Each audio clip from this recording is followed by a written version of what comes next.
Astonishing Legends Network. Listen to the Astonishing Junk Drawer exclusively at patreon.com/astonishinglegends. We are back. Forrest, Hello. say hello to everybody. Please welcome Mr. Ryan Mangini to the stage. I saw an apparition at our ranch growing up, and I see this black being, like blacker than the night itself. Did you feel like under the influence of anything? I felt like I was being attacked. Nobody came out. Nobody Nope. else. No neighbor saw that. It's almost like people want to believe that they're entangled. Everything's attracted to the light. Even the darkness is attracted to the light. They want to see what's going on. If you are feeling suicidal, thinking about hurting yourself, or are concerned that someone you know may be in danger of hurting himself or herself, call the National Suicide Prevention Lifeline at 1-800-273-TALK, 1-800-273-8255. It is available 24 hours a day, 7 days a week, and is staffed by certified crisis response professionals.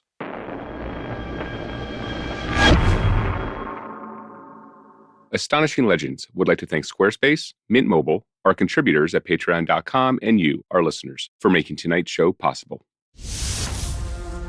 On a cold December day in 2015, a cyclist made an eerie discovery on a picturesque hiking and biking path near Dovestone Reservoir in Greater Manchester, England.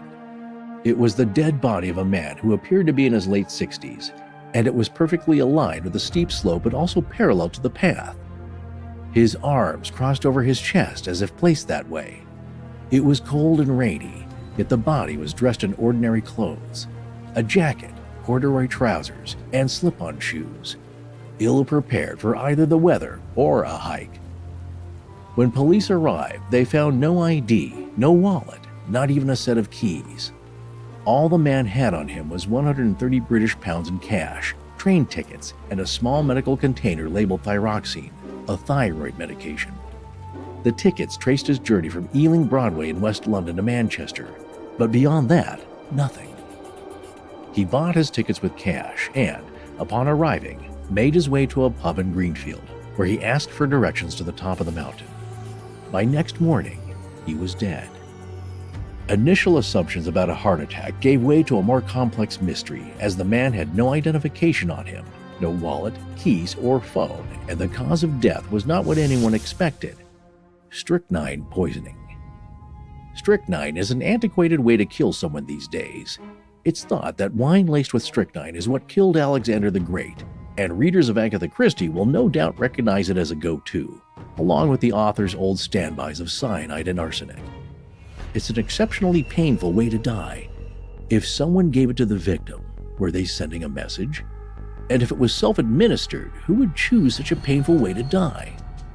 The strychnine was found inside the thyroxine container. The container also had some writing in Urdu on the label, a language primarily used in Southeast Asia. Adding to that geographical mystery, the victim had a titanium plate in his leg that originated in Pakistan. Pakistan is one of the few countries where, in 2015, you could still legally purchase strychnine for pest control, and Urdu is also an official language there, along with English. In the United States, when an unidentified corpse is found, it is often given the name John or Jane Doe. In this instance in England, the mortuary staff decided to name the body on the moor Neil Dovestone. Neil just seemed right to them, and Dovestone was a nod to the reservoir he was found near. This case has numerous parallels to one of our most popular series, The Somerton Man. Who was Neil Dovestone?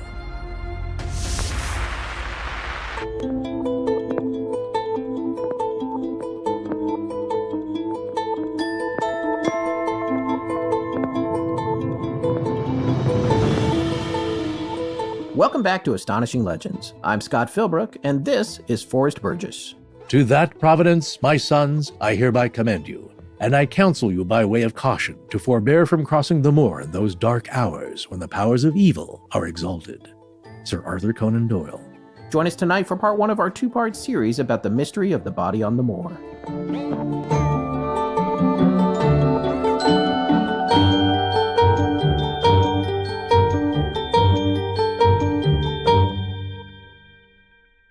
And we're back. That we are, folks. This is a fun series. We'll encourage you not to look it up if you want to avoid spoilers. We'll have part 2 next week, so you don't have to wait a week in the middle before that comes up, so you won't have long there. Yeah, we do think about that, having to take a break between parts, so I'm glad this worked out. That's but right. before we start tonight, we wanted to acknowledge a few quick corrections that our last guest, Kathleen Martin, asked us to make about Betty and Barney Hill's case. Yeah, she wanted us to correct the fact that we had said that Betty remembered a grotesque appearance of the aliens from her dreams, but it wasn't from her dreams. It was from her hypnotic recall. Right. In her dreams, they looked like what she called cadets with large noses. Yeah, and Kathleen added that Betty and Barney were on U.S. Highway 3 during their UFO encounter, and they regained full consciousness near Ashland and began talking again near Northfield.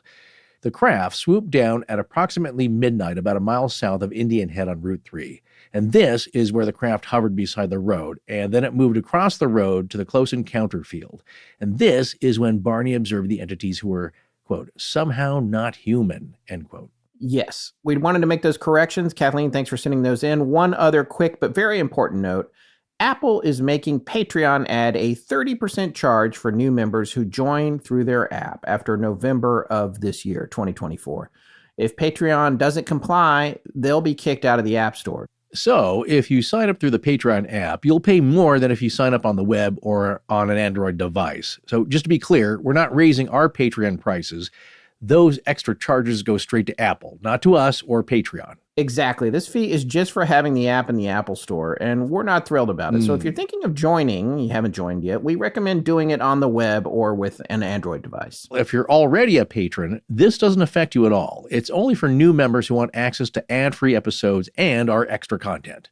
Yep, current patrons are all set, but if you want to become a new patron, avoid the extra Apple fee by signing up on the web through a browser or an Android device. All righty, folks. Well, we've got a great show for you tonight, so let's dive in here.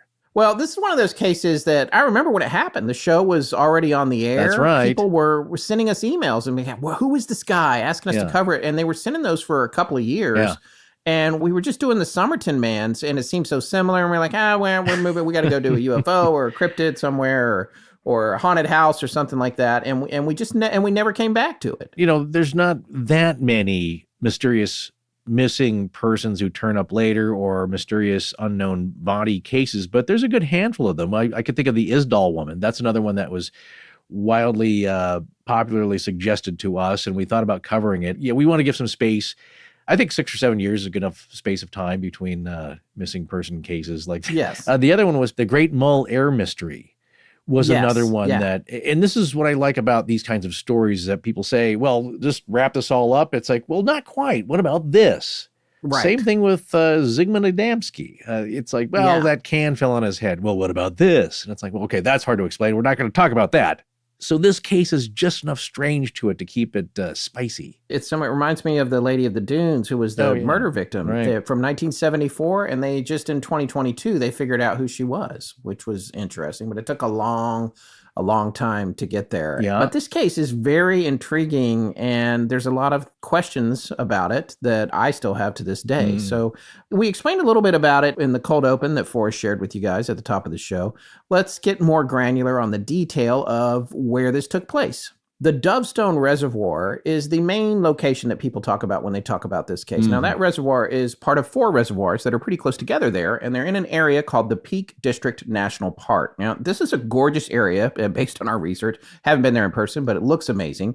And the reservoirs are here because Manchester needed water. And Manchester's pretty big, and it's been bustling for over 100 years. So it first needed more water than was readily available 130 years ago. Now, the city was booming because of the Industrial Revolution, and they needed to figure out a way to get safe, reliable water to the residents. Naturally, the planners looked toward the Pennines, those hills that soak up most of northern England's rain. Right. And I'd always heard that the second largest city in England is a toss-up. It's disputed between Birmingham and Manchester. So just give you a size of the needs of Manchester as a city. Whether it's the second largest city or the second city of England, it's a large city. It's a large area. It needs their water. The Pennines are a range of hills and mountains that run through the north of England. And they're often referred to as, quote, the backbone of England. While they don't directly pass through Manchester itself, they are nearby, and they form a natural upland barrier separating northwest England from Yorkshire in the east. And the Pennines stretch from the Peak District in the south, up near Manchester, and then up to the Scottish border. Yeah, and they're known for their moorlands, rolling hills and valleys, as well as for being a significant source of rivers and water reservoirs for surrounding areas, including Manchester. Now, the city of Manchester relies on water collected from the Pennines, stored in reservoirs like the one at the center of tonight's legend, Dovestone, as well as others to supply drinking water to its population. They also offer opportunities for outdoor activities like hiking, walking, and cycling for people living in or visiting Manchester. Yeah, it's a lovely spot of water in the at the bottom of one of the moors there, one of the little valleys. When you see a picture of it, it looks terrific to hike. It's gorgeous, except for when there's really inclement weather, which I think is a lot of the time, especially in this case here in December, not what you want to be strolling around in without the proper gear.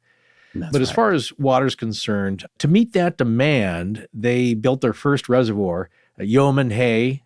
Am I saying that right? Did you? That's what Yes, I got. you are. Yeoman Hay. Yeah. Okay, in 1880 that happened. Then Greenfield Reservoir followed in 1902. Then after that, they added the Chew Reservoir in 1912. And about that time, it was the highest in Britain, sitting at around 1,600 feet above sea level, which is good. You want the water high up, then let gravity do the work. We may scoff at that here in the U.S., but there is that being high up. What's your altitude, Scott, there in Denver, the Mile High City? 5,280 feet. That's what they say. Oh, Of course, really? It's Okay. probably a gimmick. Well, you get what you deal with. But what about the Dovestone Reservoir as a body itself? Yeah, that one came along a lot later. It wasn't completed until 1967. It's the largest of the four. But going back to the first one, Yeoman Hay, which was in the 1800s, there was a bit of concern from the local mill owners when they were planning that because they were worried they were going to lose the water they needed for their mills. So a tunnel was built from Birch and Clough to the Ashway Gap to make sure water still flowed into Greenfield Brook for the mills to use. And today, these four reservoirs supply drinking water to Oldham and the communities in the Tame Valley. And they're run by United Utilities, which provides water to nearly 3 million homes in northwest England. And while these reservoirs are important for supplying water, they've also become spots for recreation. You can't swim there because of dangerous undercurrents from the deep water and outlet pipes, but sailing and windsurfing are pretty popular, especially on Dovestone Reservoir. They even host regular races, and when I came across all this in our research, as a former windsurfer, back when it was still in vogue, my first thought was, if swimming isn't okay, not positive I want to windsurf there. No one wants to be sucked into a vortex. Well, if you're too paranoid to windsurf, there are tons of land activities too. And then, of course, there's hiking and biking, which is central to tonight's legend. Also, our gentleman Neil here didn't go out of his way to not be discovered. So That's true. right on the trail. So it's not like he wanted to go deep into the moors or crawl under a thicket. The idea, though, is that in this location, somebody at some point was going to walk or hike by or bike by. That's and right. So, That's right. Very close to the trail and resting comfortably with his head pointed up the hill. So on the other hand, here in the U.S., I could see a lot of people like, well, I thought he was taking a nap, so I just left him there. And then he's finally discovered 2 weeks later. Well, in addition to the walkway, some of it paved, some of it unpaved, scrambling on rocks, this sort of thing, there are numerous paths and bridleways that wind through the surrounding moors. One of the most notable is the Oldham Way, a 40-mile circular walking route around Oldham. Part of it runs across the hillside near Dovestone, following an old steam tramway that was built over 100 years ago when they were constructing the Chew Reservoir. Well, it's kind of wild to think that something built so long ago to meet a purely industrial need is now a place where people come to relax and race, explore, hike around. But it turns out this area has an incredibly dark past as well. And not only that, concentrated pretty close together. That's also kind of coincidentally weird. But I will say on that note, though, it's also kind of not weird. That's kind of the trend more so recently nowadays where you'll see like an old steam plant being turned into a wedding venue. Yes. Tracks to trails where they'll rip out old industrial railroad tracks and make those bike paths and biking trails. And it's lovely. It looks amazing. It's apparently some place that people make a pilgrimage to hike, and there's all kinds of boating on the reservoir itself. There's a sailing club down there. It looks like an amazing place. Mm-hmm. And it's located just above the town of Greenfield in Greater Manchester, England. And it rests on a part of what they call Saddleworth Moor. You can hike or bike to all of these areas from Dovestone. And Greater Manchester, which is right next to it, had a lot of people in it as of 2022. This was 3 million residents. So you can imagine how many people are coming out of there and going over to check this place out. It's about 12 miles slightly northeast of the center of Manchester. Let's talk about how the body on the moor was discovered. Owing to the fact that this is a park system and folks are going in there all the time to do hiking and biking, there's a guy in there biking who bikes in there regularly. His name was Stuart Crowther. Stuart found the body while he was riding through there.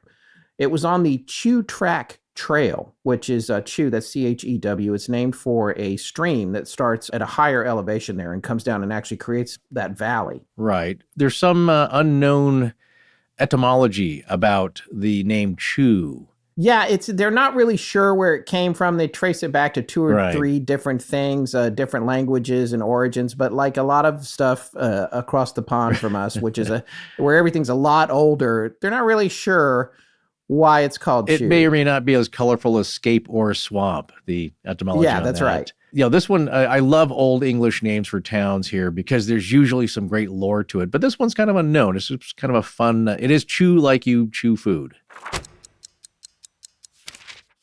I know we've been talking about Squarespace integrating AI the right way with their Blueprint AI and SEO tools, which let you build your unique online presence with a new guided design system and then get discovered fast and more often. And Squarespace's flexible and powerful payment tools that make your customers' checkout seamless so they don't leave your site with full shopping carts never to return. But what if you don't want a website for a business or a service you offer? You say, I'm not an artist, a restaurateur, a crafter, a photographer, performer, blogger, vlogger, or even a podcaster. So why would I need a website? Well, you don't need to be a small business owner or artisan to make a website work for you and have a ton of fun doing it. And a Squarespace website can work for everything and anything you got going. That's right. Even if it's just a website for family stuff like reunions, weddings, new babies, graduations in college, vacations and holidays, genealogy. A Squarespace website of your own makes a great online scrapbook that's easily shareable, easy to update, and both fun to make and fun to look at. If you've been to astonishinglegends.com, you know we can post just about anything and make it enjoyable to experience. That's because Squarespace makes it easy and beautiful to upload your images and video content, organize your video library, and showcase everything on gorgeous video pages. And if you're thinking of turning pro, you can even sell access to your video library by adding a paywall to your content. Hey, those are all terrific ideas. It's a breeze to connect all your peeps in all of your circles or have gated areas so your worlds don't collide. Your own website doesn't replace social media. Squarespace smartly integrates them all. You can connect all your major social and multimedia accounts to your site in just a few clicks as icons or direct links or embedded feeds. And yeah, you don't need to be an employer to justify having a website. It helps with being a job-searching employee. Directing a prospective employer or customer to your portfolio, a CV, or resume on your own website shows them that you've got it together and can do it all in style, that you mean business. And if you don't know where or how to start, Squarespace's Fluid Engine can help with that, bestowing unbreakable creativity to your ideas. Choose your website starting point and customize every design detail with reimagined drag-and-drop technology for desktop or mobile. Stretch your imagination online with Fluid Engine, included in any new Squarespace site. You have so many great tools and integrations at your fingertips. Oh, and I know wedding season may be winding down, but speaking of weddings and integrations, Squarespace has partner tools like Zola, where you can sign up with your registry name and display the items from it, or integrations like SoundCloud or Bands in Town for musicians, or OpenTable for eateries. Yep, just about anything you could want as a professional or regular old civilian. Having your very own Squarespace site is something anyone can benefit from. And did I mention that you'll have a ton of fun putting it together? You'll be amazed at what you've built for yourself and how easy it was. And all you have to do to get started is head on over to squarespace.com for a free trial. And when you're ready to launch, go to squarespace.com/legends to save 10% off your first purchase of a website or domain. Or use code LEGENDS. That's squarespace.com/legends and offer code LEGENDS. In the last few years, both you and I have had to fill out a ton of paperwork for elderly parents just so they could save as much money as possible with the things and services they need. Ooh, geez, tell me about it, man. All right, I will. Hey, look, I mean for government and healthcare services, they want tax returns, copy of all IDs, financial statements, utility bills, birth certificates, social security histories, pretty much every bit of information that was ever sent to them, and papers I could spend hours looking for. Oh, geez, man, you stop. You're giving me PTSD. Well. But fortunately, there's one super easy way to save yourself a lot of money, even save your parents or kids some big bucks too. And for something we all need, good mobile phone service. And that way is to switch to Mint Mobile. No hoops, no BS, and you know it has to be easy or we wouldn't be doing it. Right. And Mint Mobile is the easiest way we know to cut down a major overpayment expense and save yourself or your parents a lot of money and get great wireless service in the process. Nope, no baloney with Mint Mobile. It really was surprisingly easy to switch over, and the longest part of the process was calling my old provider to go through their hoops to transfer.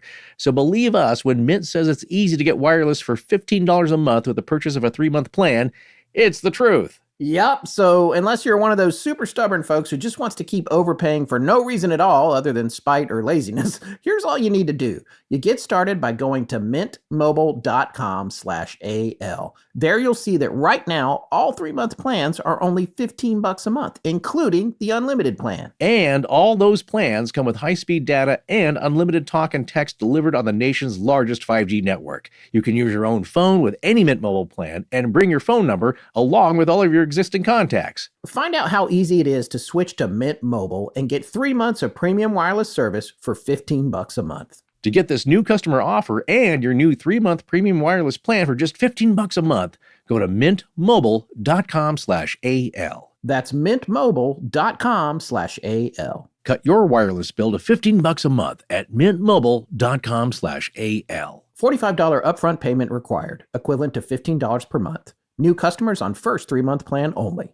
Additional taxes, fees, and restrictions apply. See Mint Mobile for details.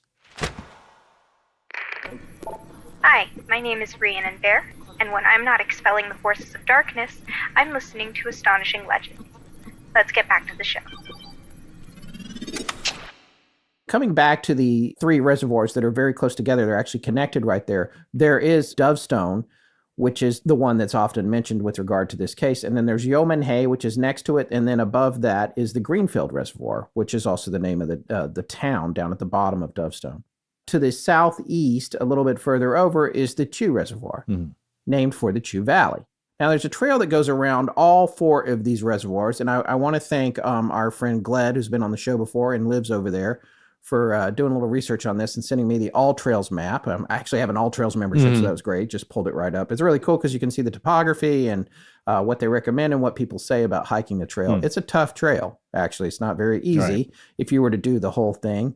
It has a total elevation gain of 1,450 feet. So imagine walking the steps in a 14-story building, because that's what you'd have to do to hike it.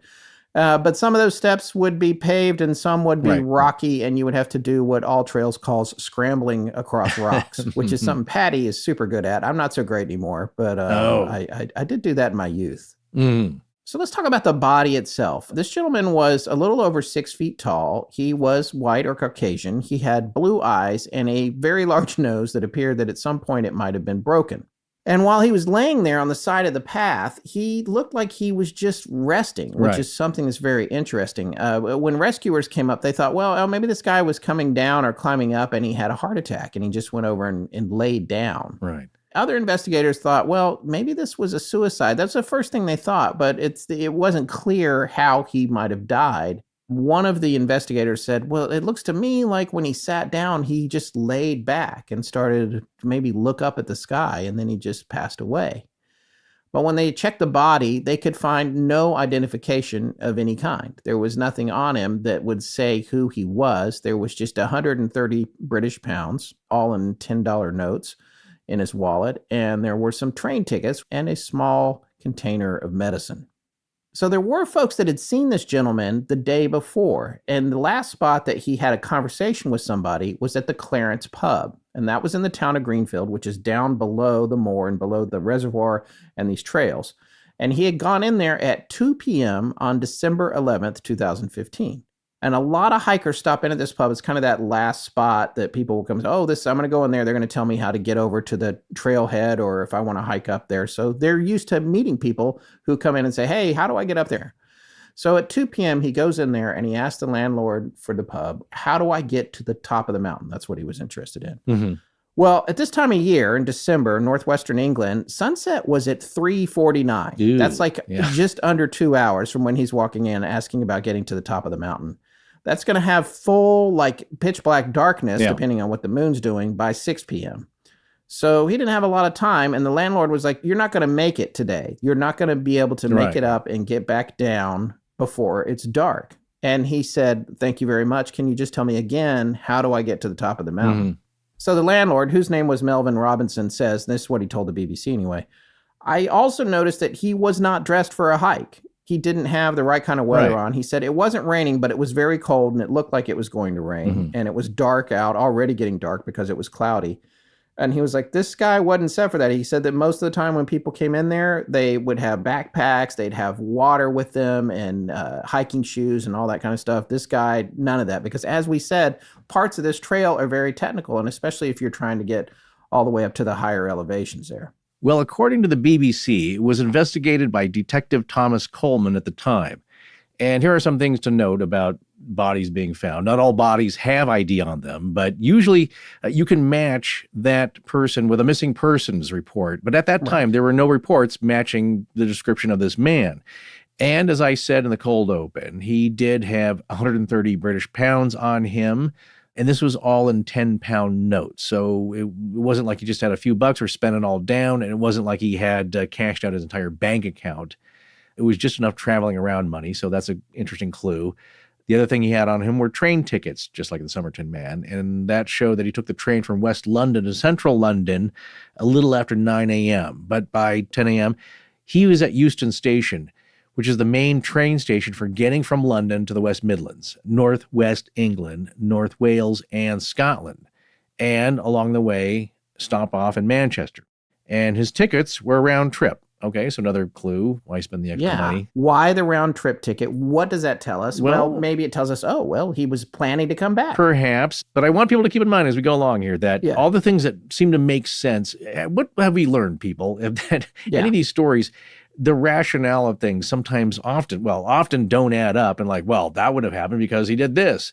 Or she did this, and that doesn't make any logical sense. It's like you got to throw that out the window a little bit because there are things that people do.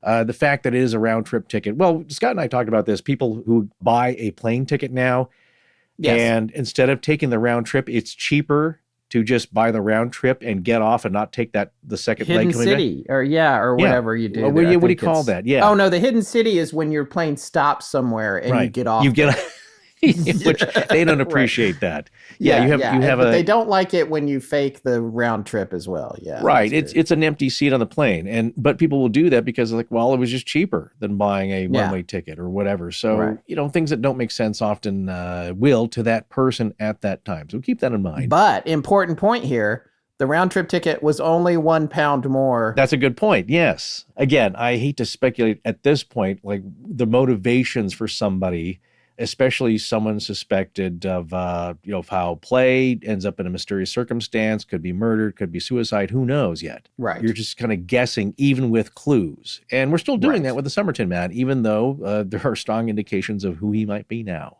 Well, he paid cash for everything. And as we said, at 10 a.m., he departed Euston, and then he's in Manchester on CCTV just a little afternoon that same day, so about 2 hours later. Right. Cameras again catch him walking out of the station in central Manchester around 1 o'clock. 1 hour later, he walks into the Clarence pub in Greenfield and asks Melvin, as we said, directions to the top of the mountain. The police don't know how he got from Manchester to Greenfield during that hour. Now, that's a little over 12 miles. According to Google, it would take you 35 minutes or so to drive there. And if he were to walk that, it would have taken 4.5 hours. So it doesn't seem like he walked it. He made it in an hour. So how did he get there? Who knows? I don't know. 2015. Right. If he hitchhiked, you would think somebody... Some kind of bus thing? Well, I'm not sure. Perhaps somebody gave him a ride, you would think that that person would have come forward after, but then you never know either. He could have gotten a ride, hitchhiked that distance, Right. and that person who gave the ride never came forward or saw that or put it together that that man ended up dead in mysterious circumstance and was unidentified. So again, more speculation. But he leaves the Clarence pub just after 2 p.m., so they know that. And Yes. the Dovestone Reservoir also contains a bird sanctuary area that the RSPB, or Royal Society for the Protection of Birds, established just 5 years prior to the incident. So pretty new. And about 2 hours after Neil Dovestone, again, that's his alias, his John Doe, after Neil leaves the Clarence, he passed 2 members of this birding protection club here, the RSPB, and that time was around 4 p.m. So figure this, the sun had set 10 minutes prior, it's now dark, and he was still heading up the trail, which would catch people's attention. Speaking of which, I just want to go back to something that we haven't done since the early years of the show. I'm just going to take a little quick tangent here. One of our patented tangents, the old-timey ones. And I will recall a time when me and my close friend Jerry, who was a guest on the show some time ago for the episode What's Gotten Into You, which was about a bug. Which was a June bug that had gotten into him. Yeah, June bug that got into him. Some time ago, 18 years or something like that, he and I went to the Grand Canyon together. We were all living in LA at the time. And we drove from Los Angeles to the Grand Canyon over Thanksgiving because my wife was visiting friends in the Northeast. And we were like, hey, let's go to this trip. We'll go on a hike. And we went there and we hiked down this trail into the Grand Canyon, not the Bright Angel Trail, a different one whose name escapes me now. I have it on a map, but it was one of the less traveled ones. And our goal was to just go far enough to lay eyes on the Colorado River and get back out in one day. And we're like, can we do that? And we felt like we could. We were young or younger, I should say, and we're going to do that. So we got up there and we hiked down this trail. We're descending. It's November, mind you, so it's actually a little cool. Yeah. Descending down there, and there's this sign that says day hike limit. They might not have this over at the Dovestone Reservoir on the Chew Track or the path that Neil Dovestone was found. But that's where you're supposed to turn around if you want to get back out in one day. And we didn't do that. We were like, no, it's got to just be down there. And we kept going and we went down past the day hike limit and we kept hiking until we were able to stop and we could see the Colorado River. And it was awesome. But then it was time to leave and the sun was setting. And it was November, which meant it was going to get real cold. And we had some supplies, but not much. So we turned around, we started to hike back out, and we barely made it out. It was right after dark, and you couldn't drive or park near this trailhead. You had to wait for these trams, and we just barely caught the last one. Oh, my goodness. How long would a walk have been had you missed I don't the trail? even know what would have happened, but one of the things that did happen is as we were getting close to the top, there was an elderly couple trying to climb out, and we went past them, and the man was resting on a rock, and the wife was standing with him, and they looked like they were in their 70s. So you just left them there? No, well, we didn't. There were other people on the trail, and our thing was like, I don't know what to do, and we didn't know them, but we both were like, well, are they going to make it out? And we barely made it out, and when the tram got there, I know we told them that they were down there, and it seems like they said they go down and check on the, they have burros, these like crazy burros that are like the Budweiser Clydesdales of burros, and they go at the end of the day, I think, and they check the trail. That's my tangent. But because when I heard this story, I was thinking about, that's basically this day hike limit. You're not going to get up there and back in the same day. Yeah. And when you are hiking and you do a lot of hiking and trailing and you go out and you do this kind of stuff, you run into people and you're like, I don't know if they're doing the right thing or if they're going to get out okay. But it's enough of them that there's only so much you can do. It's like, do you need help? Do you need assistance? And if they say no, well, then, you got to leave them alone. But, there was nothing in the news about people disappearing that day. Okay. By the way, we went so far past the day hike limit. For the next 2 days, really, we couldn't walk at all. Our legs were just shot. That's the thing. Most of the time, you don't hear anything about it because people came out okay. I've had friends that have done unwise things or actually, like an All Trails guide or rating was mislabeled. And then it's like, wow, this is much, much harder than the book said. Oh, sure. And there's a lot more scrambling, climbing rocks, not just walking. You're on your hands and knees and getting footholds to make it up. And coming back down is even harder. There's that, and then not leaving with enough in your pack for water. People that aren't that familiar will often misjudge things and overestimate what they can do or overestimate the good conditions when it's going to turn bad. And Yes. that's when you get into trouble because things can change in a minute. Let me just say one other thing. Yeah. What we did was stupid. And I Oh, I want to see. make that Okay. clear. I don't want any of our listeners to think that was a good idea because it was dumb. And we were lucky that something bad didn't happen to us. So, But in this case, Yeah. this is what got people's attention, why they remembered the times that he was there. Because again, he had no backpack. He's not dressed for it. He's Right. wearing basically street clothes for a older middle-aged man. And so it seems a little odd. So it catches people's attention and they do remember him, but they still don't know enough to intervene. So Right. in this case, it's not enough to draw attention, but it was unusual enough for people to take notice. Same thing with him being discovered on Saturday the 12th by the cyclist, Stuart Crowther, in Yes. that I think the guy was taking a nap. He seemed very much at peace. This is another thing about the poisoning. He wasn't found sprawled all over like he was writhing. right. He seemed like he was napping, but again, it's well, that's okay, but that's not a great place for a nap. Something's odd about this, which caught Stuart Crowther's attention. So he came upon that scene just before 10:30 a.m., and this would be about 18 and a half hours after he was last seen.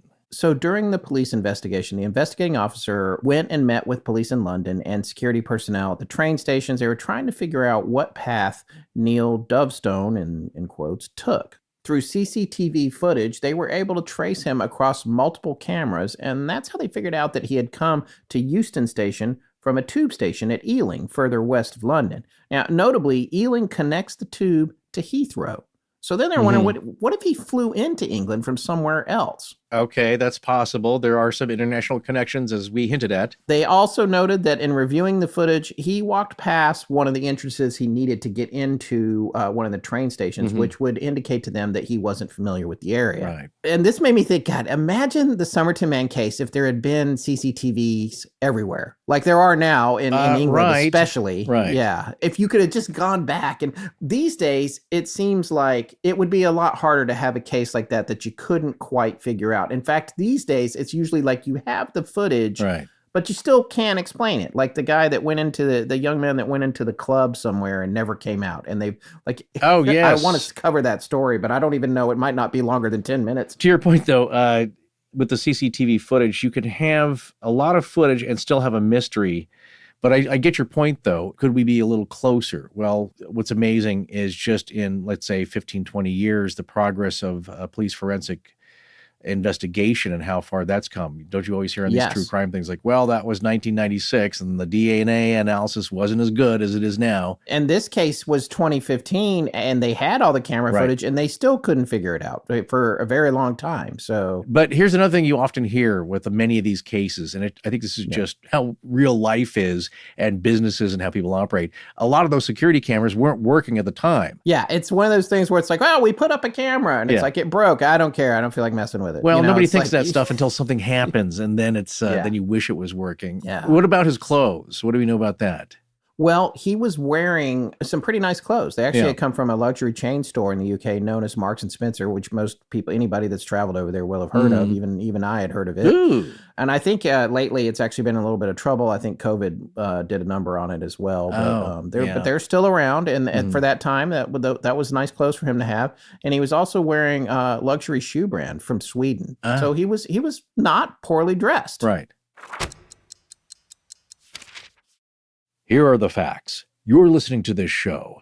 Therefore, you must feel that the world is full of at least a little mystery, just like we feel. And if you've been listening to us for any amount of time, you're probably okay with real deep dives into the unknown. And the more deep diving and the deeper the rabbit hole, the better. And that is why we recommend the Belief Hole podcast. We know you're going to dig it. Hole digging pun most certainly intended. Every other week, the brothers of the Belief Hole present the strangest true stories with corroborative research and immersive storytelling. From documented cases of near invisible sky creatures that float hidden in the world just above, to sinister mimicking entities that lure you into the dark, the Belief Hole is a veritable grab bag of the bizarre. I love the jellyfish UFOs. Well, whether you're hungry for news stories or scarcely heard hauntings, unsettling encounters with roadside dogmen, or clandestine cases of psychic government projects, the Belief Hole is the place to dig. The guys take the topic seriously, but they have a natural brotherly banter and are just weird enough to often make me feel like I'm just laughing in the dark with friends. Hey, wait a second. The belief hole sounds quite a lot like us. Are you sure that in some alternate parallel dimension that we're not the belief hole brothers? Well, maybe. I mean, anything's possible these days. Sure. I guess folks are just going to have to listen and judge for themselves. So join us in listening to the Belief Hole podcast, available on Spotify, YouTube, or wherever you get your podcasts. Check out the link in the show notes, and we'll see you there. And bring your own shovel. This is Darren Young from Snipe Hunt. When I'm not working on my own strange podcast, I'm listening to Astonishing Legends. Now back to the show. Well, let's talk about the method of death. That was the strychnine poisoning. The container that he had that was found on him said that it had thyroxine sodium in it. Now, that's a hyperthyroid medication. And a reminder, the container also had writing, and I'm talking about not handwriting, but graphically imprinted Urdu on the label, a language that you might get in Pakistan and other parts of Southeast Asia. Now, thyroxine does not contain strychnine, just to be clear. And strychnine was outlawed in the EU in 2006, so 9 years prior to this. So the victim had to have gotten it somewhere else. Now, as we said earlier, it could still be purchased for pest control use anyway in Pakistan. And so is that a clue? Well, you want to tell us about what strychnine, you got some strychnine facts here, I see. Yeah, this from the CDC's website. Let's talk about that a little bit, because this goes to the question of whether or not he was forced to take strychnine or he took it by choice. If you are exposed to strychnine, this is straight from the CDC website, the immediate signs and symptoms that would occur for you as someone who had taken it, and this would be within 15 minutes to an hour after ingesting it, would be agitation, apprehension or fear, the ability to be easily startled. These are all strange, by the way, I find. Yeah, more emotional responses, yeah. Yeah. Painful muscle spasms, possibly leading to fever and to kidney and liver injury. Uncontrollable arching of the neck and back, which I think is important, again, considering how he was found. Right. Rigid arms and legs, jaw tightness, muscle pain and soreness, difficulty breathing, and dark urine. Now, if you're exposed to high doses of strychnine, you may have the following signs and symptoms in the first 15 to 30 minutes. Respiratory failure, possibly leading to death, and or brain death. So no matter how you look at this, you take a little, it's not great. You take a lot, it's a really horrible way to go. And again, it does not speak to how he was found, which was pretty peaceful and not contorted.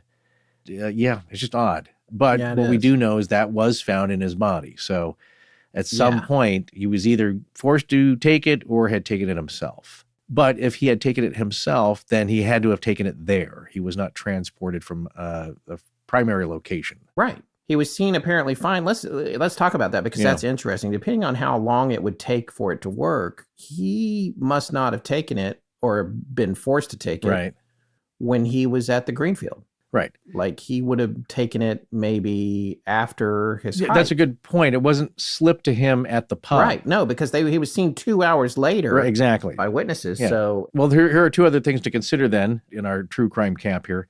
Did he make it to the top of the mountain as he asked, and was he met there by somebody, or did somebody follow him up if there was foul play? And if he asked about the top of the mountain, why didn't he do that there? Right. Was it a rendezvous? Well, that's the thing. You would think like, okay, going out with a bang and a writhe, I'm going to do that at the top of the mountain, not kind of halfway down. Well, let's come back to this thing about Pakistan, which is interesting. So the bottle of the thyroxine sodium was confirmed by GlaxoSmithKline to have been manufactured for the market in Pakistan.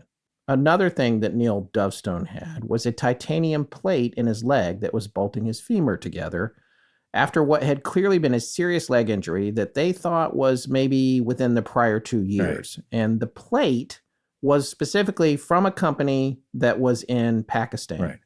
And authorities traced it to having only been used in a little over a dozen hospitals, all in Pakistan, and they were using maybe around 500 a year. And then the other thing they determined was that it had been installed in an unusual way, surgically. So they thought, well, if we can narrow this down, this method of surgery and this particular plate, maybe we can contact these hospitals and figure out exactly where this surgery happened. Well, now let's talk about the area in general, and more specifically Saddleworth Moor, because this place turns out to have a long history of dark events. And in the articles I was reading, the comments from people. I don't know if anybody really said it had a vibe, but man, do I get that there's a vibe there, even as lovely as it is. Our friend Gled, who helped us with research on this one and, having been over there, and he actually was, he's retired from Scotland Yard. He was actually involved in searching through CCTV footage for this guy when they were trying to figure out who he was. Right. He himself personally, which is pretty interesting. But he did say that it was a spooky area. He implied that a lot had happened there. And that brings us to our next section here. It does have a very grisly past. We're going to approach this chronologically. So set the Wayback Machine for 1832. In the U.S., Andrew Jackson was president, and cholera was just starting to break out in Scotland and England. Charles Darwin was beginning his journey on the HMS Beagle, but in the Saddleworth Moors, something evil was unfolding. Most folks who live in the UK probably know about the Saddleworth Moor. Well, I guess from those notorious Moors murders, but something else creepy happened there well before those. In the early 19th century, a horrific crime took place that was shrouded in bloody mystery, and unanswered questions. Did I do my American Werewolf in London line yet? No, not this time around. Okay, so now's the time to saddle you all with that. Yeah. Stay off the moors. Ah, there you go. It's good advice. At least stay off this moor, because in a small measure of area, a lot of bad things happened of different varieties. Right. Yeah. Everyone knows about the Moors murders. That's what everyone thinks about, and we'll talk about them in a second. But this preceded them. We're talking about the murder of two men at a pub known as Bill O'Jack's, or the Moorcock, as it was officially called. Yeah, this was in 1832. And the Moorcock was a pub run by an old man named William Bradberry, known locally as Bill. It stood about 2.25 miles from where the body on the moor was found. And just to avoid any confusion here, that's M-O-O-R, Cock, C-O-C-K. Don't send that email to us. Just hold off. That was its real name. Anyway, Bill Bradberry was 84 years old at the time, in 1832 again. His son, Thomas Bradberry, or Tom, was 46 and a gamekeeper by trade. The pub's name, Bill O'Jack's, which was the unofficial name, came from William, Bill, being the son of a man named Jack. But the name on the building said Moorcock. Confusing, we know, but that's how it went. Right. The place sat up high above the future home of the first reservoir, the Yeoman Hay Reservoir, which, if you recall from what we said earlier in the show, is one of the three reservoirs that are close together there, with the Dovestone Reservoir being the lowest one. Yeoman Hay is above that, and then you have the Greenfield Reservoir, as in Greenfield Village down below, where Neil Dovestone last spoke to someone before heading out for his fatal hike. But back in 1832, when this happened, none of those reservoirs existed. Manchester wasn't big enough to need them yet. The Yeoman Hay Reservoir would be the first of the four, but it wouldn't even be built until 48 years after this. So at this time, the Moors were just the Moors.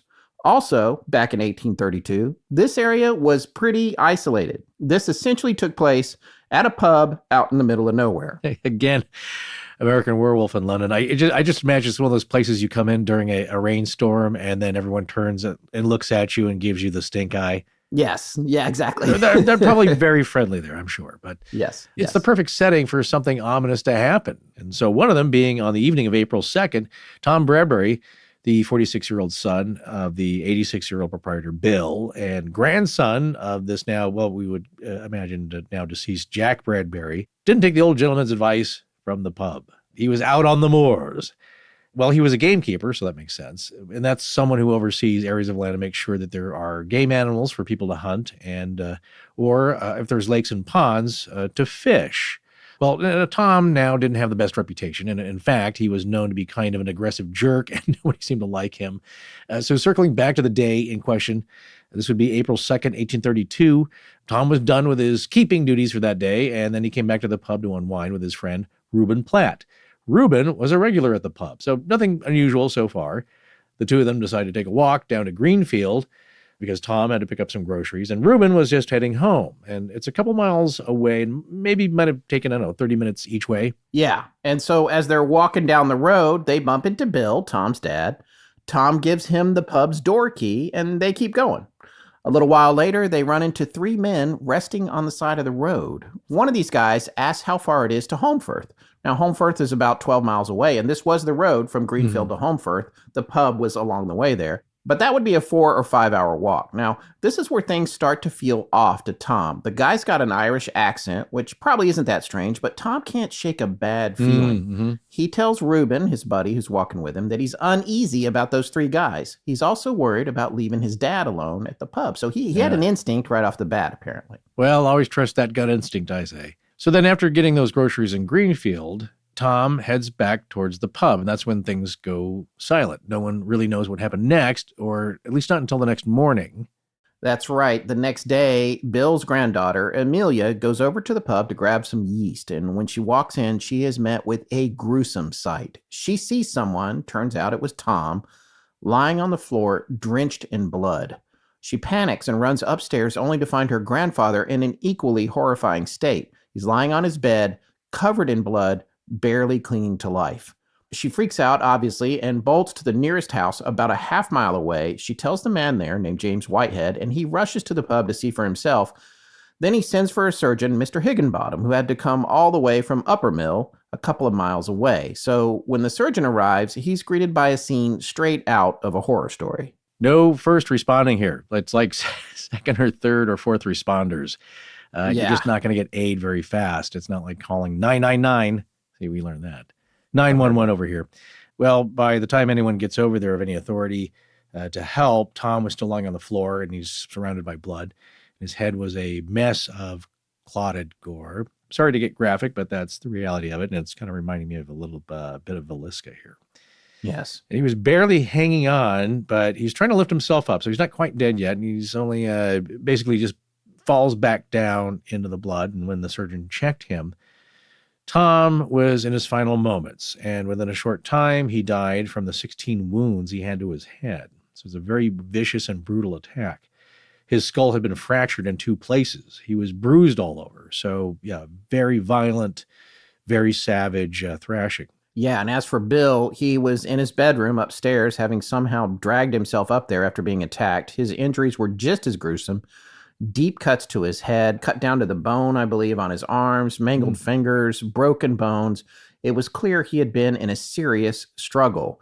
He passed away the next morning, unable to survive the horrific injuries. But before he died, he was heard to have said, I can't remember to who, but to an eyewitness, when they said who did this, he said a word like pats or pat. And there's just been a billion speculative stories about this. I'm sure there's full podcasts out there about this one thing.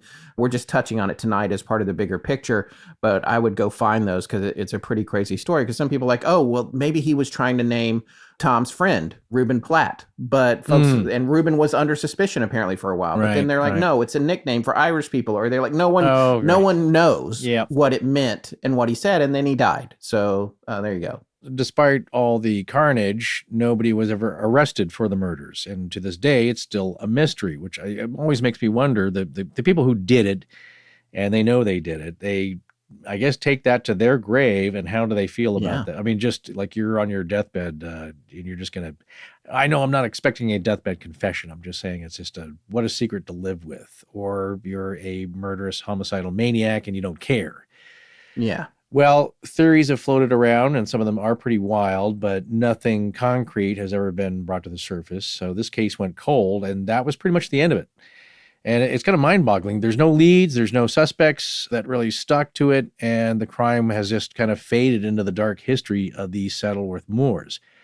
Now, that pub itself was demolished in 1937, and now all that's left is the cellar, which is apparently used by sheep as a shelter.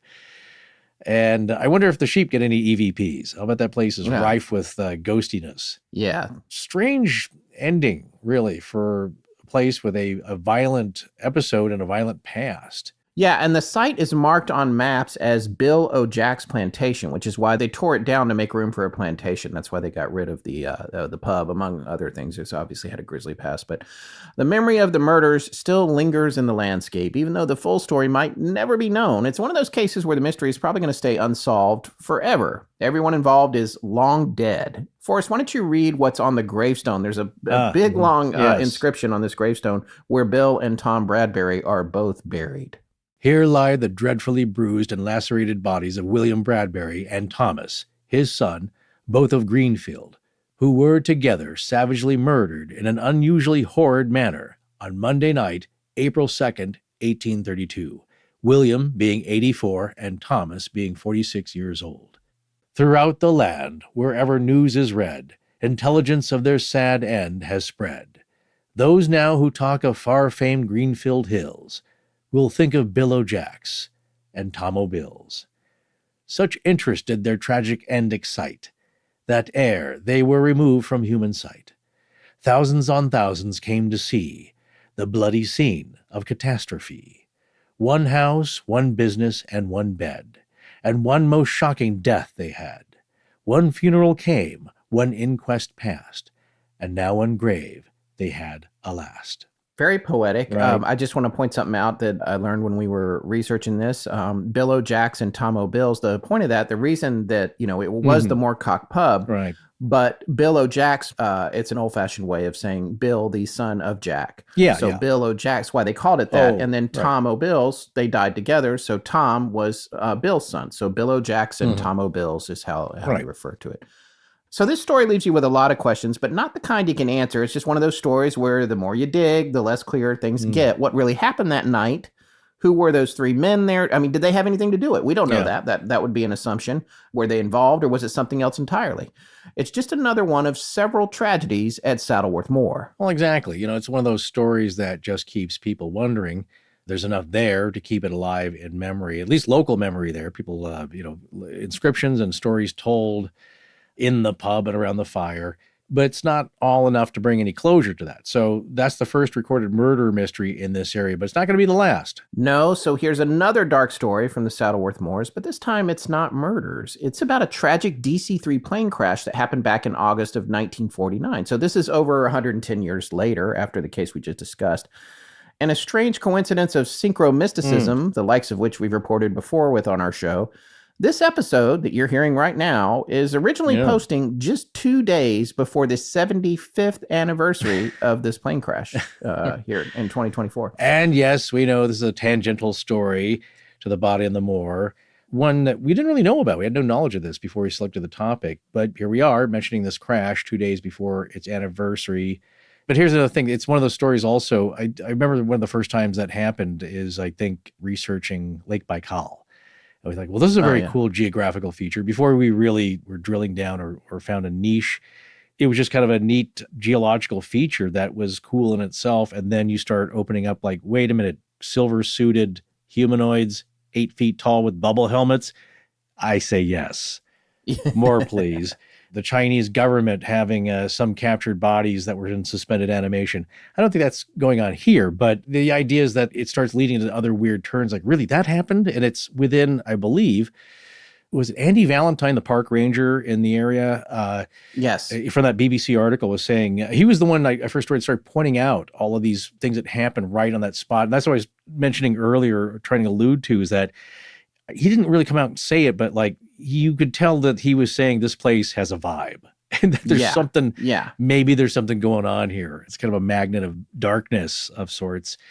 But again, like any magnet of darkness, there's a lot of people, probably most, that just enjoy it and have never felt anything weird. And it's like, no, it's just lovely here to go biking and hiking. Never felt anything weird. And on the other hand, you cannot deny the place's history. So again, a horrific crash, a murder so far, and more darkness to come. So this DC-3 came down in what crash investigators today refer to as a controlled flight into terrain, right? Which means that there wasn't really any emergency or a problem with the aircraft. It was under full control, but a pilot or navigational error led to a collision with the ground. That term didn't exist, or that assessment didn't exist till the 70s. I think Boeing came up with it, but it's a good explanation of what happened. Usually when this happens, the crew and passengers have no idea they're in danger until it's over, which is terrifying. And in this case, the crash happened on a cloud-covered hill at Wimberry Stones near Chew Valley on Saddleworth Moor, only about 15 miles from their destination at the Manchester airport. The clouds were bad that day as another plane crashed just 40 miles away that same day, killing all 4 aboard. Yeah, I wonder if that would be like Flight 401, where essentially there was a cockpit crew error where I think somebody bumped the autopilot, taking it off autopilot, and the plane was descending so slowly nobody noticed, and that was a controlled flight into terrain. That's right. Good memory. Yeah, I just remember, and because it was a dark night out over the Everglades, there was no visual indication that they were getting close to land. Something there you just said, it just reminded me of like I said, the controlled flight where you don't really notice it and then it's too late. And then, gosh, what's that feeling like of just sheer terror? I mean, and that's similar, I think, to what happened to JFK Jr. too, who was, I think, spiraling down until it wasn't terrain. He hit water, but it's the same thing. Heavy fog. He was not instrument rated. And people can think Frederick Valentich, people saying, well, you could be totally upside down and not know it. Like, well, the blood rushes to your head. I think you feel that. Yeah. Unless you're maybe if you're trying to do a loop, then you don't know with this. You're not sure when you've come back around. Right. You maybe don't know when you come back around, but I think you could definitely be at a steep angle of attack there heading downward and not really notice it until it's too late. So, anyway, this was about noon and an hour into or just after takeoff when the last radio contact with the crew was made around 12:49 p.m. 1 minute later, the plane hit the hill at Saddleworth Moor at an altitude of around 1,350 feet, and they were only 20 feet from clearing the summit. Oof, almost made it. Yeah. And that's when the aircraft hit. It broke apart. It caught fire, and there were 29 passengers and 3 to 4 crew members on board. 21 of the passengers and all the crew members lost their lives, including 4 children. Only 8 people survived. The injured were taken to Oldham Infirmary, but getting to them wasn't easy. That also speaks to the ruggedness of this terrain. There were 29 passengers and 3 to 4 crew members on board. It's interesting, if you look at the research, there are some sources that say there were 3 crew members and some that say 4, so that's why we're saying 3 to 4. But all of the crew died. 21 of the passengers died as well, and among the passengers, there were 4 children, too. Only 8 people survived. The injured were taken to Oldham Infirmary, but getting to them wasn't easy. Right. We were saying that kind of owes to how rugged that terrain can be. Yes. The weather was awful again, and that, of course, makes the rescue efforts incredibly difficult. So workers from a paper mill nearby, and this is about 3/4 of a mile away, they came out to help and actually formed a human chain to carry the survivors down the hillside to safer ground. Dr. John Loftus, who arrived at the scene, said it was the worst thing he'd ever seen, and he'd served in both world wars. According to the Greensburg Daily Tribune, from an article the day it happened in 1949, he stated, quote, "I found bodies scattered all over the place. There were a few survivors lying around groaning on the hillside, but some of them died before I could attend to them. I have been a doctor since 1914 and served in both wars, but this is the worst sight that I've ever seen." End quote. The cause of the crash was found to be human errors in navigation, the wrong approach procedure, and failure to accurately check the aircraft's position before descending. It's really heartbreaking to think about. One of the survivors was a 5-year-old boy named Stephen Evans. He made it out along with his parents, but his younger brother Roger didn't survive. Well, Stephen Evans grew up to become a well-known professor in epidemiology. In 2016, for the first time since the crash, he returned to the site with his family. Yes, so this is interesting. This journalist, Trevor Baxter, wrote about this for the Saddleworth Independent in July of that year, 2016. Here's an excerpt from that article. The last remaining survivor of the 1949 Saddleworth Moor plane crash disaster, Professor Stephen Evans, has returned to the scene of the tragedy that claimed the life of his younger brother Roger for the first time. Professor Evans, who was only 5 when a Douglas DC-3 Dakota, en route from Belfast to Manchester, plowed into Wimberry Stones, killing a total of 24 passengers. He made the visit with sons Matthew and David and 8-year-old granddaughter Katie. In appalling weather conditions, eerily similar to the fateful August day when the plane came down, they climbed through mist and low cloud to the skyline close to Indian's Head, or Wimberry Stones. And near to the wreckage site, they allowed the Southampton-based professor of pharmacoepidemiology a few moments on his own to reflect on the life-changing events of that day nearly 67 years ago. That was as of that visit, obviously. As of today, it's 75 years ago. I had always talked about coming up here one day, but assumed I would be doing it on my own, he told The Independent. I wanted to come here and remember what I do remember of those days. It wasn't a forbidden subject, but we didn't talk a great deal about it. However, various people said I shouldn't do it on my own, I imagine for the emotional consequences of it. But actually, the physical ones are quite considerable as well. Yeah. It was quite a tough climb, especially in poor weather conditions, which again goes back to what Our Body on the Moor, what Neil Dovestone might have gone through. The article closes with this. It was the discovery of an elderly man's body, now dubbed Neil Dovestone, on Chew Track last December that began a change of events leading to Professor Evans' return. Professor Evans theorized that maybe Dovestone was either one of the survivors of the crash or somehow connected to it. Mm-hmm.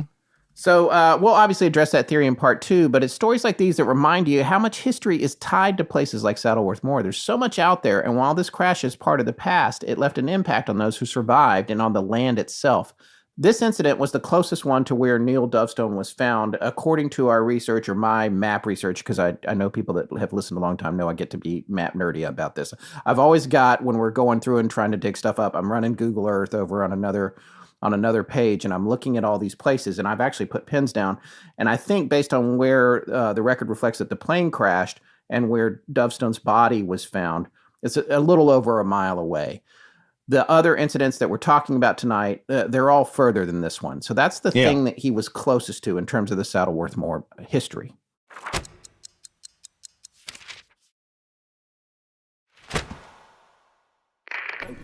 Hi, I'm Heather Marie Adkins, and you're listening to Astonishing Legends with Scott Philbrook and Forrest Burgess. Now back to the show. Well, that's not all for the beautiful Saddleworth Moor, however, in what is probably the most famous and, for my money, the most gruesome, the more modern tragedy tied to it. We have what are known simply as the Moors murders. From 1963 to 1965, a horrific string of child murders took place in and around Greater Manchester. Ian Brady, a diagnosed psychopath, and Myra Hindley, a woman enamored with him, murdered 5 children of varying ages during that time. The victims, Pauline Reed, John Kilbride, Keith Bennett, Leslie Ann Downey, and Edward Evans, were all killed by Brady and Hindley. Pauline was 16, John and Keith were both 12, Leslie was 10, and Edward was 17. And some of the victims were sexually assaulted as well. And that's kind of what I was talking about from that BBC article about this case here when it comes down to, I think it's under the sections of the theories, but that's where Peak District National Park Ranger Andy Valentine was quoted. He makes tours of it in his 4x4. He'd grown up in that area, very close by. And that's where he points out that this area where the body was found of Neil's, it was very close to where Ian Brady and Myra Hindley buried their child victims. And he's quoted as saying, "If those trees weren't there, you would be able to see the hillside where the first bodies were found." And he also mentions the air crashes. He says there are 4 aircraft wrecks within less than a mile of this spot. Yeah. 4 aircraft wrecks, which it's not like there's a lot of hills or, they're trying to thread the needle here. It's just there's something about the terrain, which I think, and probably the weather conditions as well. Glad had said that in addition to the DC-3, which was a passenger aircraft, that a lot of RAF flights had gone down in that area as well. Yeah, it's just something about it. I think a combination of terrain, weather. I mean, there might be other factors that are unseen, but for some reason it throws pilots off. It's very easy to crash here. And they certainly see a lot of crashes, but as we just said, a lot of the other misfortune as well. Well, Brady and Hindley actually buried 3 of their 5 victims on Saddleworth Moor. 1 was found in a home they shared. And then the last one, Keith Bennett, has still not been found to this day as of this recording, although he is presumed to also be buried on Saddleworth Moor. Yeah. The murdering couple was sentenced to life in prison, and both ultimately died there. 1963, about 200 yards away from the spot, there was an avalanche, killing 2 of England's best mountaineers at the time. That's right, yeah. Yeah, not a Bermuda Triangle of tragedy, but just a lot of stuff happens here. Between the Bill O'Jacks murders, the DC-3 crash, the Brady-Hindley murders, child murders, the avalanche that took the 2 climbers, that's 33 people who were all either murdered or died in a plane crash or avalanche accident within 2.5 miles of where Neil Dovestone laid down to die. And as I said earlier, I'll post one of my trademarked Google Maps with pins that shows where most of these are that we managed to suss out for this episode. Okay. So you can see all the locations by going to the webpage for this episode at astonishinglegends.com once we get it posted.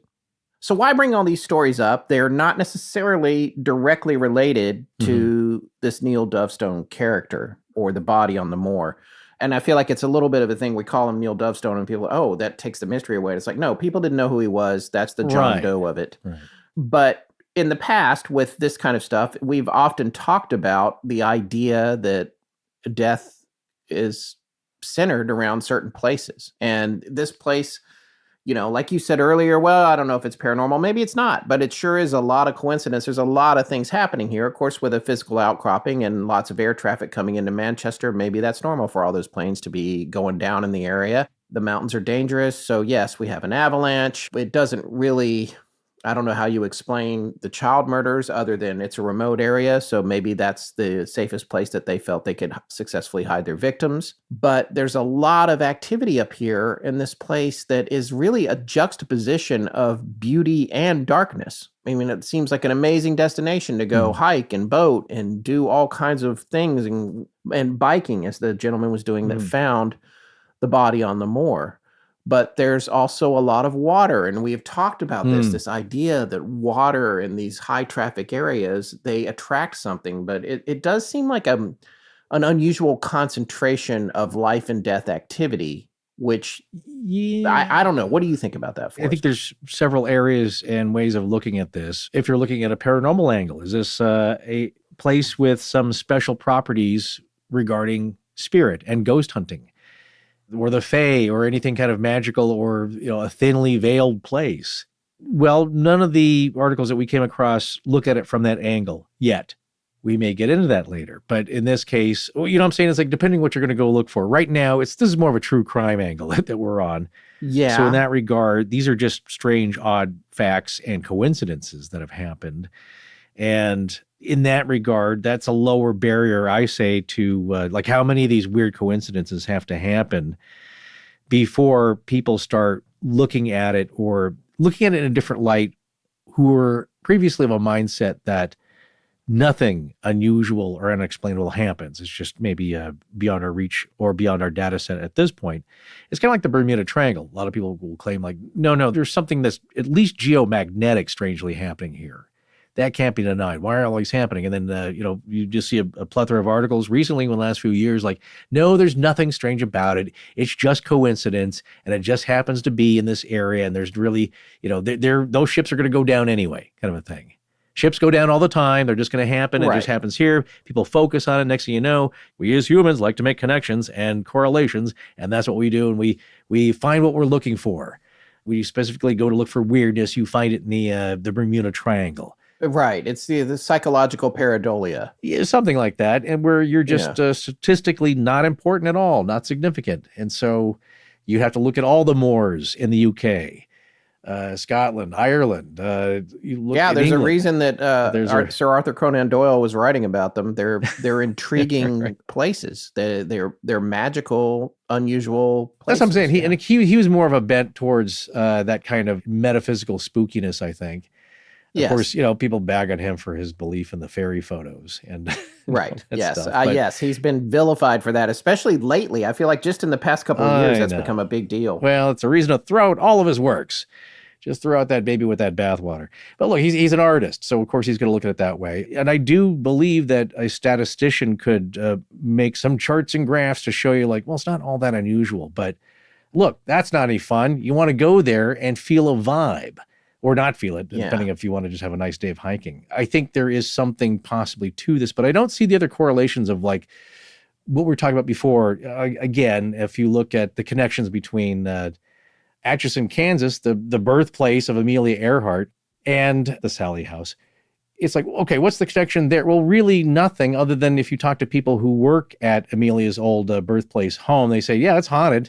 Like, close up at night, and there's no one in here. I've double checked it, and I hear footsteps coming down the stairs, these phantom footsteps, and people have seen other things. Like, yeah, it's an old house. It's going to have that.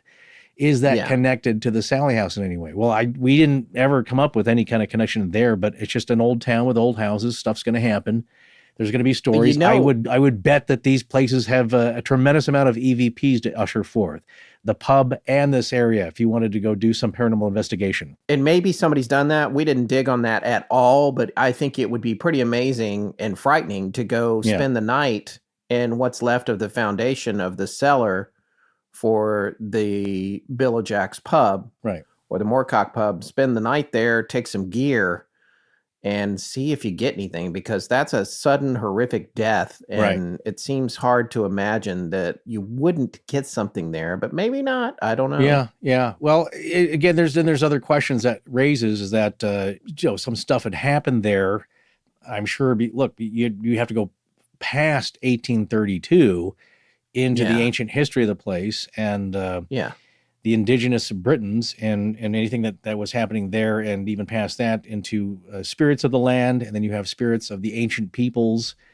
And then you have the 19th century, and then now you have the 20th century, and all these things that have happened and piled up. We have no idea about the ancient happenings in the past to maybe lay some groundwork for something like that. But then you ask the question, it's like, talking about people taking their own lives and a vibe, they say Aokigahara Forest in Japan, where people go to commit suicide. Yes. There's definitely a real heavy spookiness there. And is that because the people who are in that deep, dark place are attracted to that place and want to go there to do that? Or has all of their actions cumulatively caused this spookiness, and all of their ghosts are piling up and all the sorrow and misery? So again, that doesn't matter. I think wondering what the chicken and the egg here thing, but other than that, this place, I do believe that there are spots on the earth that do attract more heavy vibiness than others. And this may be one of them.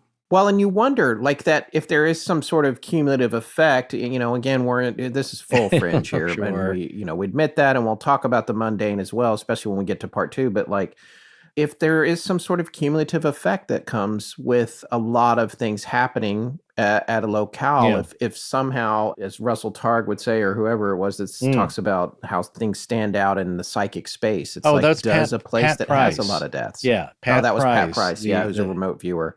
When we talk about our reality not being what we think it is, you have to wonder if, like, wow, this is something that would stand out. And which brings me to my next question. It's like, what drove Neil Dovestone, whatever his real name is, to go to this area? Because we don't know, right? So if he was meeting someone, or there was a rendezvous of some kind that led to his untimely death, or that he was poisoned or murdered somehow, why would that be the meeting place? If it was a suicide, why would that be the place for the suicide? And I think it's interesting that Professor Evans, who was 5 years old when the DC-3 crashed, and he survived that crash, but his brother didn't. He and his parents survived. That the thing that made him go back up there was wondering if Neil Dovestone was somehow connected to the crash, which is something we'll talk about in part 2. Yeah. Or what other things might he have been connected to? Because the other thing in the bigger picture, and I thought about this as we were looking at all these stories, was that not only has there been death there, a high number of the deaths have been children. And is that somehow a connection to look back at this horrible place where these kids died in the plane crash? These kids were murder victims. One is still buried up there somewhere. Could any of these things have motivated this guy to go to Greenfield and hike up the mountain and commit suicide? The three big questions here, there's in varying degrees of weight. There's the where, why this spot? And then there's the who. First, that's why the police want to find this out. Like, who is this guy?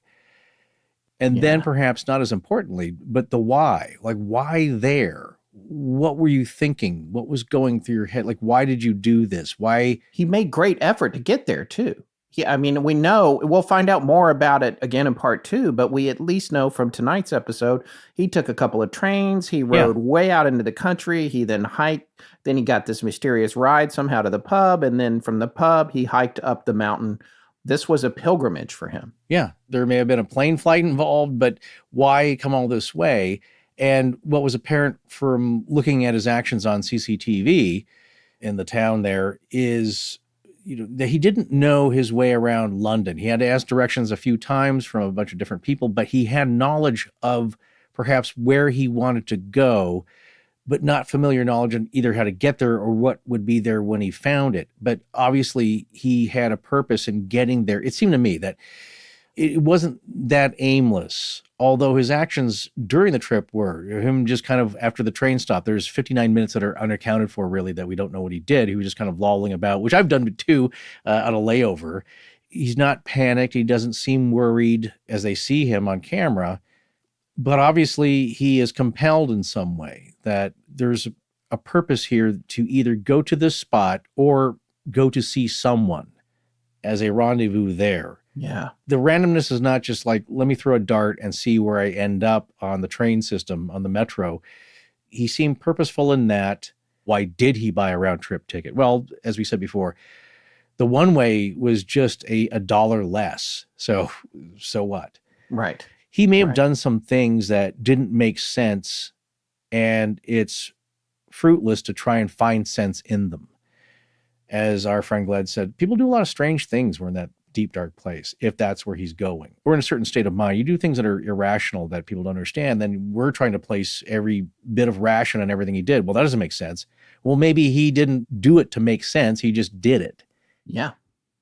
As they say, a lot of people who go to do such a thing, they leave stuff at home. They don't take their wallet or phone. They're not going to need them anymore.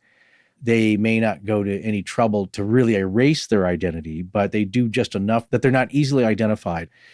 And so we may never, ever really know what was in his mind, even if you were really close to him. But we can do the best we can patching clues together. And so what do you have as far as any kind of speculation here at the end of part 1, owing to the clues that we've come across so far? I do have some ideas, but I'm going to save them for part 2. Okay. I think it's a very interesting story. However, I just want to remind everyone who enjoys the mystery of our shows not to look this one up. Wait just 1 week for part 2. We'll be back in 1 week. Before you do that, you'll have more fun. Trust us. Forrest, what are your closing thoughts? Well, you just heard me recently, just tonight's episode. As we go along, it's brought up a lot of feelings and memories of our past shows and cases we've covered. The Great Mall Air Mystery. And a key point of that mystery is the way the body was found and how that was simply summed up by some, and others it was even added to the strange mystery of it. You know, Somerton Man, that was a long time ago when we covered that, but there's a lot of differences because this happened less than a decade ago, and there are many living eyewitnesses, as well as you said, digital technology. We have better forensics, of course, to help us get to the bottom of this case. The Somerton Man case is now considered by many to be mystery solved, and in an unusual twist, so is this one, because eventually local authorities figured out who Neil Dovestone really was. But you know how we feel about the phrase mystery solved, don't you? Like the Somerton Man, this story is so much more complicated than simply figuring out who the body on the moor was. And we'll save that for part 2.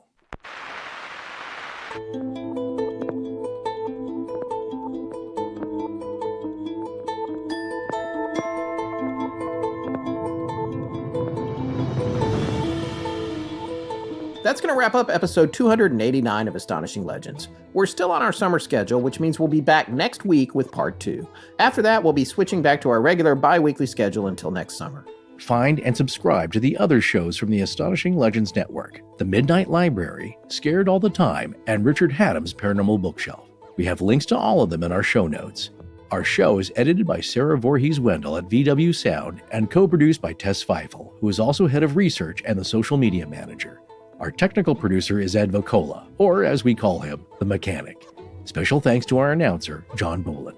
My name is Rhiannon. Hi, I'm Darren Young, and I give permission to Astonishing Legends to use my voice. I understand this is with no implied promise of present or future compensation. Bear, E-A-I-R. Hi. Hi. Y-O-U-N-G.